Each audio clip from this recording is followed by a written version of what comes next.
মা বলেন পড় রে সোনা, আব্বা বলেন মন দে, পাঠে আমার মন বসে না কাঁঠাল চাপার গন্ধে।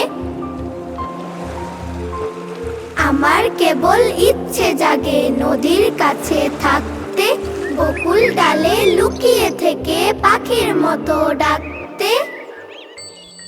সবাই যখন ঘুমিয়ে পড়ে কর্ণফুলীর কুলটায় দুধ ভরা ওই চাঁদের বাটি ফেরেশতারা উল্টায়, তখন কেবল ভাবতে থাকি কেমন করে উড়ব, কেমন করে শহর ছেড়ে সবুজ গায়ে ঘুরব।